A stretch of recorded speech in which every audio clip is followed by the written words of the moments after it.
Hello welcome to my channel. Good morning ಎಲ್ಲರಿಗೂ. ನೀವೆಲ್ಲ ಹೇಗಿದ್ದೀರಾ? ನೀವೆಲ್ಲ ಚೆನ್ನಾಗಿದ್ದೀರಾ ಅಂತ ಭಾವಿಸ್ತಾ ನಾನು ಸಹ ತುಂಬ ಚೆನ್ನಾಗಿದ್ದೀನಿ. ಇವತ್ತು ನಾನು ಮಸಾಲೆ ಚಿತ್ರಾನ್ನ ಮಾಡೋದು ಹೇಗೆ ಅಂತ ತೋರಿಸ್ಕೊಡ್ತಾ ಇದ್ದೀನಿ. ನೋಡೋಣ ಬನ್ನಿ. ಇದು ತುಂಬ ರುಚಿಯಾಗಿರುತ್ತೆ, ಕಲರ್ಫುಲ್ಲರಾಗಿರುತ್ತೆ, ಬೇಗನೂ ಮಾಡ್ಕೋಬೋದು.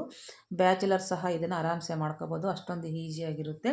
ಮಾಮೂಲಿ ಚಿತ್ರಾನ್ನ ಮಾಡಿ ಮಾಡಿ ಬೇಜಾರು ಅನ್ನಿಸ್ದಾಗ ಈ ಥರ ಒಂದು ಸತಿ ಟ್ರೈ ಮಾಡಿ ನೋಡಿ, ತುಂಬ ಚೆನ್ನಾಗಿರುತ್ತೆ. ಇದನ್ನು ಮಾಡೋದು ಹೇಗೆ ನೋಡೋಣ ಬನ್ನಿ. ಮಿಕ್ಸಿ ಜಾರಿಗೆ ಒಂದು 9 ಹಸಿರುಮೆಣಸಿನ್ಕಾಯಿ ಹಾಕ್ಕೊಂಡಿದ್ದೀನಿ. ಒಂದು ಸುಲಿದಿರೋಂಥ ದೊಡ್ಡದು ಬೆಳ್ಳುಳ್ಳಿ, ಒಂದು ಅರ್ಧ ಸ್ಪೂನು ಜೀರಿಗೆ, ಒಂದು ಕಪ್ಪಷ್ಟು ಕಾಯಿ ತುರಿ, ಒಂದು ಹಿಡಿಯುವಷ್ಟು ಕೊತ್ತಂಬರಿ ಸೊಪ್ಪನ್ನು ಹಾಕ್ಕೊಂಡು ಸ್ವಲ್ಪ ನೀರನ್ನು ಸೇರಿಸ್ಕೊಂಡು ಇದನ್ನು ರುಬ್ಕೊಂಬರಬೇಕು. ಇದನ್ನು ರುಬ್ಕೊಂಬರೋಷ್ಟರಲ್ಲಿ ನಾನು ಸ್ಟವ್ ಮೇಲೆ ಒಂದು ಬಾಣಲಿ ಇಟ್ಟು ಅದಕ್ಕೆ 1-2 ಸ್ಪೂನ್ ಎಣ್ಣೆ ಹಾಕಿ ಅರ್ಧ ಸ್ಪೂನು ಸಾಸಿವೆ, ಅರ್ಧ ಸ್ಪೂನು ಜೀರಿಗೆ, ಒಂದು 4 ಸ್ಪೂನಷ್ಟು ಕಡಲೆಬೇಳೆ, ಉದ್ದಿನಬೇಳೆ, ಆಮೇಲೆ ಸ್ವಲ್ಪ ಕರಿಬೇವಿನ ಸೊಪ್ಪನ್ನು ಹಾಕ್ಕೊಂಡು ಒಗ್ಗರಣೆ ಮಾಡ್ಕೊಂಡಿದ್ದೀನಿ. ಈ ಒಗ್ಗರಣೆ ಎಲ್ಲ ಆದಮೇಲೆ ಇಲ್ಲಿ ರುಬ್ಕೊಂಬಂದಿರೋಂಥ ಮಸಾಲೆನ ಇದಕ್ಕೆ ಸೇರಿಸ್ಕೊತಾ ಇದ್ದೀನಿ. ಸೇರಿಸ್ಕೊಂಡಿದ್ದೀವಿ. ಮಿಕ್ಸಿ ಜಾರಿಗೆ ಒಂದು ಸ್ವಲ್ಪ ನೀರನ್ನು ಹಾಕ್ಕೊಂಡು ಹಾಗೆ ಅದನ್ನು ತೊಳೆದ್ಬಿಟ್ಟು ಈ ನೀರನ್ನು ಸಹ ಇದಕ್ಕೆ ಹಾಕ್ಕೊಳ್ಳಿ. ಜಾಸ್ತಿ ನೀರು ಹಾಕೋಕೆ ಹೋಗ್ಬಿಡಿ, ಒಂದು ಸ್ವಲ್ಪ ಹಾಕ್ಕೊಂಡ್ರೆ ಸಾಕು. ಹಾಕಿಬಿಟ್ಟು ಇದಕ್ಕೆ ಮಿಕ್ಸ್ ಮಾಡ್ಕೊಬೇಕು ಚೆನ್ನಾಗಿ. ಇದಕ್ಕೆ ಒಂದು 1/4 ಸ್ಪೂನಷ್ಟು ಅರಿಶಿನ, ರುಚಿಗೆ ತಕ್ಕಷ್ಟು ಉಪ್ಪನ್ನು ಹಾಕ್ಕೊಂಡು ಒಂದು ಸತಿ ಮಿಕ್ಸ್ ಮಾಡಿ ಇದನ್ನು ಮೀಡಿಯಮ್ ಉರಿನಲ್ಲಿ ಚೆನ್ನಾಗಿ ಇದನ್ನು ಈ ಥರ ಫ್ರೈ ಮಾಡ್ಕೊಬೇಕು. ಇಲ್ಲಿ ಕಾಯಿ, ಹಸಿರುಮೆಣಸಿನ್ಕಾಯಿ ಎಲ್ಲ ನಾವು ಹಸಿದೇ ಹಾಕಿರೋದ್ರಿಂದ ಇದು ಹಸಿ ಸ್ಮೆಲ್ಲೆಲ್ಲ ಹೋಗಬೇಕು ಚೆನ್ನಾಗಿ. ಅಲ್ಲೇವರೆಗೂ ಇದನ್ನೊಂದು 5-10 ನಿಮಿಷ ಇದೇ ಥರ ಒಗ್ಗರಣೆಯಲ್ಲಿ ಬಾಡಿಸ್ಕೊಬೇಕು. ಇದೆಲ್ಲ ಚೆನ್ನಾಗಿ ಬಾಡಿ ಸುತ್ತು ಎಣ್ಣೆ ಬಿಡ್ತಾ ಬರಬೇಕು. ಅಲ್ಲಿವರೆಗೂ ಇದನ್ನು ಚೆನ್ನಾಗಿ ಒಗ್ಗರಣೆಲ್ಲೇ ಈ ಥರ ಕೈ ಬಿಡದೆ ಆಡಿಸ್ಕೊತಾ ಇರಬೇಕು. ಈಗೆಲ್ಲ ಚೆನ್ನಾಗಿ ಬೆಂದಿದೆ. ಈಗ ನೋಡಿ ಸುತ್ತು ಎಣ್ಣೆ ಬಿಡ್ತಾ ಬಂದಿದೆ. ಈ ಟೈಮಲ್ಲಿ ನಾನು ಇದಕ್ಕೆ ಒಂದು ಇದು ನಿಂಬೆಹಣ್ಣಿನ ರಸನೂ ಸಹ ಸೇರಿಸ್ತಾ ಇದ್ದೀನಿ. ಇದಕ್ಕೆ ಹುಳಿಗೆ ಇದಕ್ಕೆ ಬೇಕಿದ್ರೆ ನೀವು ಎರಳಿಕಾಯಿ ರಸನೂ ಹಾಕ್ಕೊಬೋದು. ಲಾಸ್ಟಿಗೆ ಇದನ್ನು ಸ್ಟವನ್ನು ಆಫ್ ಮಾಡ್ಕೊಂಡ್ಬಿಟ್ಟು ನಿಂಬೆಹಣ್ಣಿನ ರಸ ಸೇರಿಸ್ಕೊಳ್ಳಿ.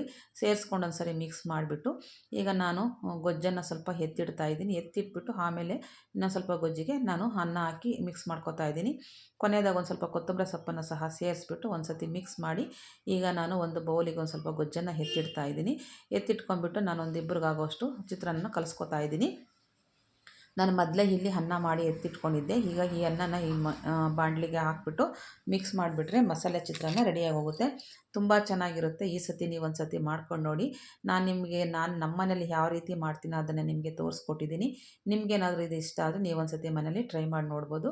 ಇದಕ್ಕೆ ಕಡಲೆ ಬೀಜನ ಹುರಿದ್ಬಿಟ್ಟು ಸಿಪ್ಪೆ ತೆಗೆದು ಲಾಸ್ಟಿಗೆ ಸೇರಿಸ್ಕೊಂಡ್ರೆ ತುಂಬ ರುಚಿ ಇರುತ್ತೆ. ಇಲ್ಲಾಂದರೆ ಒಗ್ಗರಣೆಗಾರು ಸೇರಿಸ್ಕೋಬೋದು.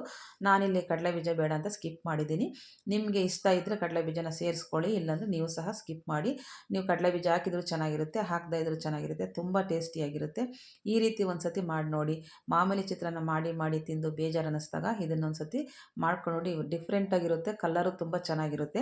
ನೋಡಿದ ತಕ್ಷಣ ಮಕ್ಕಳು ಇಷ್ಟಪಟ್ಟು ತಿಂತಾರೆ, ಅಷ್ಟೊಂದು ಚೆನ್ನಾಗಿರುತ್ತೆ.